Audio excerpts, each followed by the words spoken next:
Salut les gars, j'espère que vous allez bien. Moi aussi je vais bien, je vais même très bien, un petit peu fatigué, un petit peu, pas beaucoup, mais un peu. On bosse pas mal pour l'instant. Et donc en fait, comme je pense que vous l'avez vu dans le titre, cette vidéo c'est l'After Fashion Week. Donc c'est pas, quand je dis After Fashion Week, c'est pas after en mode soirée, pas du tout ça. C'est plutôt after, donc je voulais vous faire un feedback concernant cette semaine-là pour Snob. Donc comme je pense que vous avez vu enfin je pense pas, vous avez rien vu en fait. Donc en fait ce que je voulais dire c'est que ça va dépendre techniquement si je mets ce que j'avais envie de vous montrer au début ou maintenant. Mais je pense que je vais vous le mettre maintenant. Et en fait, la semaine de Paris, cette semaine-là, en fait, qui a duré 3 jours, ça ressemblait un petit peu à ça. Let's go. Matez ça.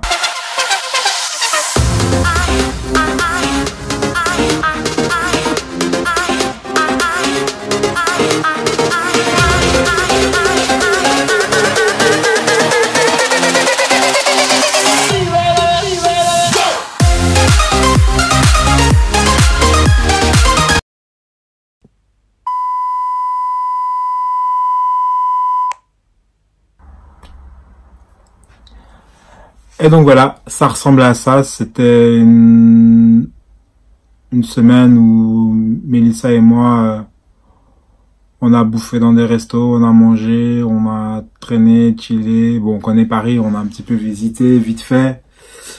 Voilà, c'était un peu ça. On a vraiment, on a chillé.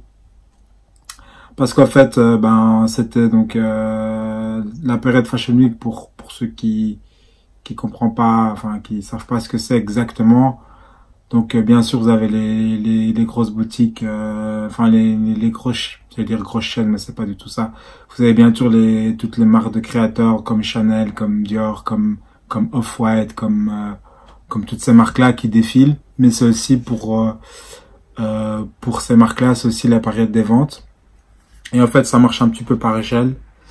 Donc pour une marque comme Snob, on ne défile pas, donc parce que on n'a pas les moyens de défiler pour l'instant. On défile pas, mais ce qu'on fait en général, c'est que c'est souvent ces jeunes marques là comme nous, on fait un showroom. Et donc un showroom c'est quoi? C'est qu'en fait vous avez un emplacement où vous mettez vos vêtements et donc vous faites des rendez-vous pour que les acheteurs débarquent en gros.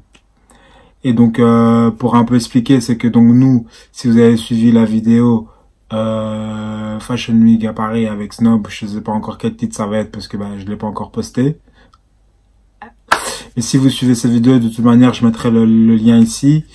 C'était donc une semaine donc avant la Fashion Week, on a eu des showrooms à Bruxelles et à Paris, notamment chez Jean-Louis Lanois, qui a un concept juste génial.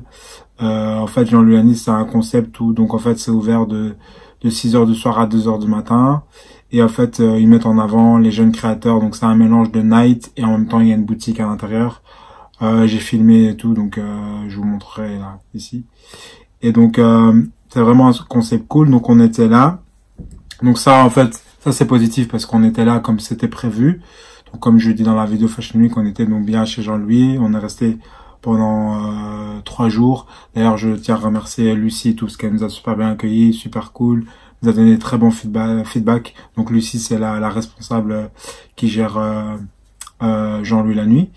Et donc par la suite, nous de notre côté, on avait aussi envoyé des mails pour essayer de créer les rendez-vous. Donc parce qu'il faut savoir que donc quand vous êtes une jeune marque, vous faites plusieurs petits salons ou petits showrooms ou petites mini fashion week, si on peut le dire comme ça, où en fait donc là dans ce cadre-là, c'était le MAD Bruxelles, donc qui est un organisme à Bruxelles qui aide les jeunes créateurs, avait organisé en fait une sorte de session workshop où les acheteurs je vais pas dire du monde entier, mais des acheteurs de certains pays venaient donc au MAD et voir les jeunes créateurs, etc.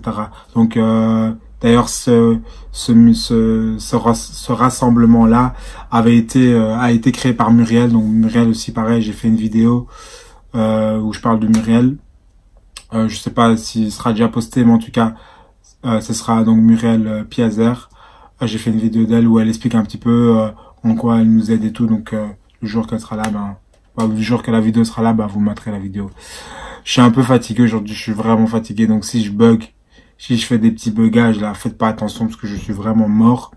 Mais en gros c'est ça, c'est parce que j'ai tellement de trucs dans ma tête et qu'en fait cette vidéo là je devais la tourner après, je l'ai pas fait, donc c'est moins frais dans ma tête. Et entre temps, il y a d'autres choses qui se sont passées, donc c'est pour ça que ça me paraît un petit peu flou.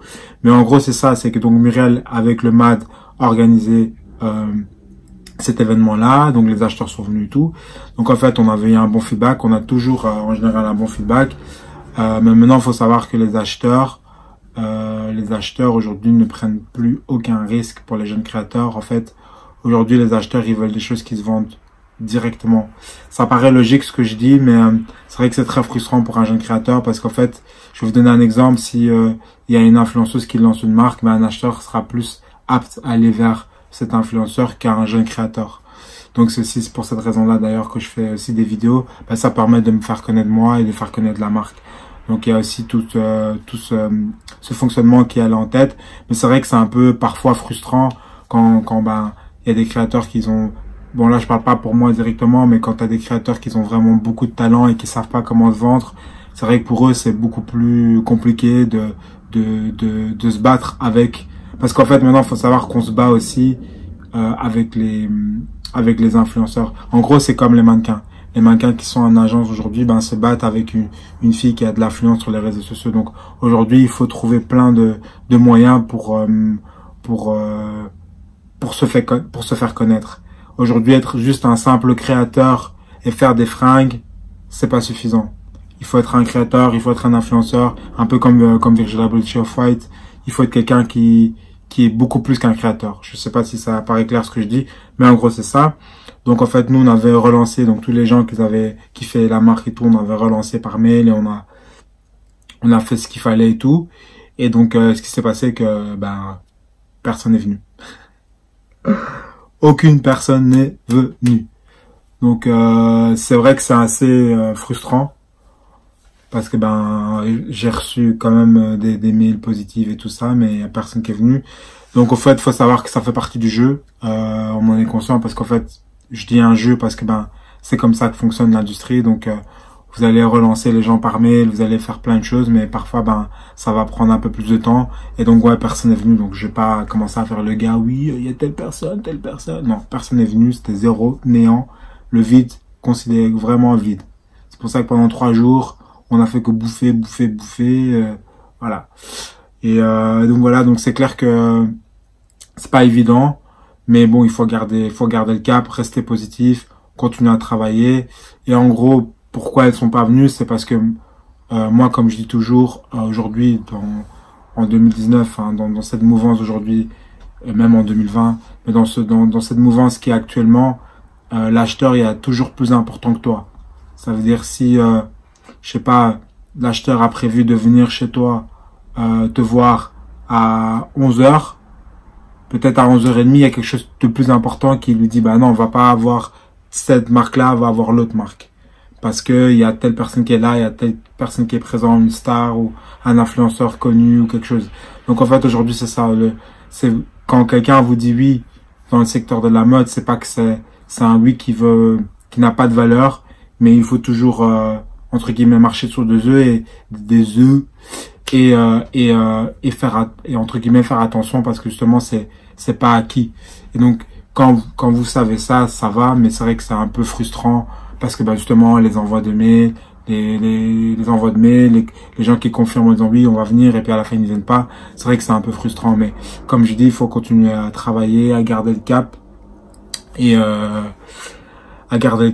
voilà, continuer à bosser. Donc c'était un peu le feedback par rapport à la Fashion Week que j'ai fait à Paris donc en je sais plus c'était quelle période maintenant, mais en tout cas voilà, que j'ai fait à Paris. Maintenant la suite c'est quoi? C'est septembre. Normalement en septembre on va voir. Normalement je dis deux, mais j'ai que un rendez-vous. Toujours, je suis toujours en train de m'étonner. Oui, j'ai deux rendez-vous. Non, j'ai un rendez-vous. Normalement début septembre, mais c'est un rendez-vous qui est pas confirmé. Pour voir si j'ai un endroit ou pas. Ou donc je reviens de toute manière. Si j'ai une période fashion, ben, je filmerai cette période-là. Ben, si j'ai rien, je vous le dirai aussi que j'ai rien. Donc voilà, transparent quoi. Je veux dire, y a pas de mitonnerie quoi. En gros, le but c'est comme je dis, on lâche pas l'affaire et continuer et aller droit devant. Pour moi, un non, c'est un oui. Moi, c'est comme ça que je fonctionne. Donc voilà les gars. En gros c'est ça. En gros c'est ça. En gros c'est ça. Et suite au prochain épisode, n'oubliez pas de mettre un petit pouce bleu. Bah forcément il faut le faire comme tout le monde.